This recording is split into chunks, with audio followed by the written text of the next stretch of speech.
Ayan, nandito po tayo ngayon sa Antipolo. So, meron po tayo ditong duplex na house and lot for sale. As of now, is pre-selling pa po kasi siya. Pero, nauna pong matapos yung loob. So, dito po sa labas, dahil po, aayusan pa po dito. So, hindi pa ninyo po makikita yung carport po natin. So, wala pa din po siyang gate. So, dito muna po tayo sa loob para makita nyo po. So, ang ganda po ng property natin. Ang ganda ng finishing po nila. So, pasok po dito yung ating living room or living area. Hindi pa lang po nalilinisan. So, may mga gamit pa lang po tayong makikita dito. So, may storage room po tayo sa may baba ng hagdan.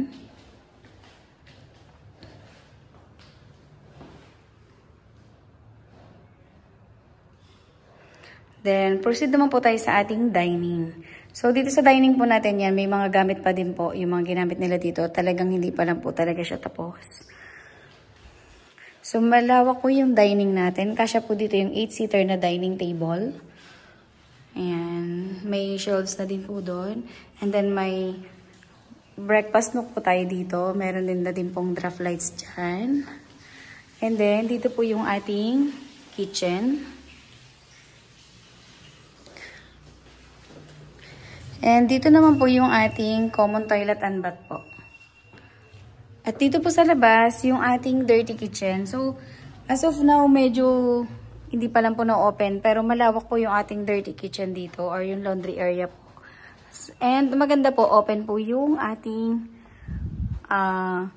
service area. So, may circulation po ng hangin. I mean, natural po na air dito sa loob.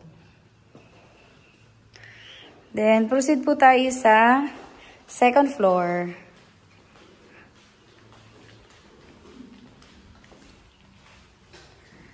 Po tayo sa ating second floor.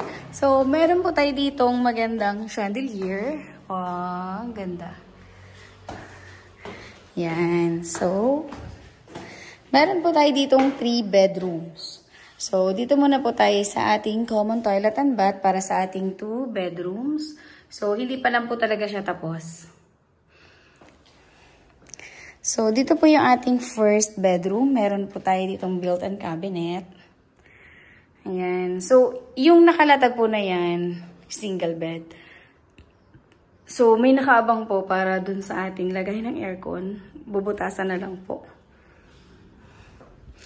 And then, dito po yung ating second bedroom.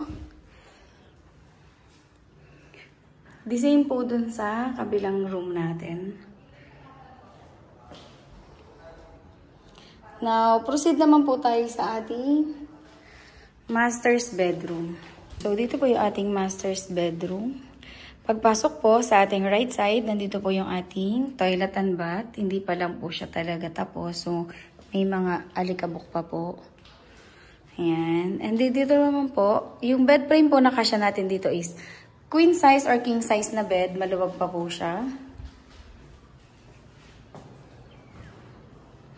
Ayan. Nandyan din po yung ating built-in cabinet.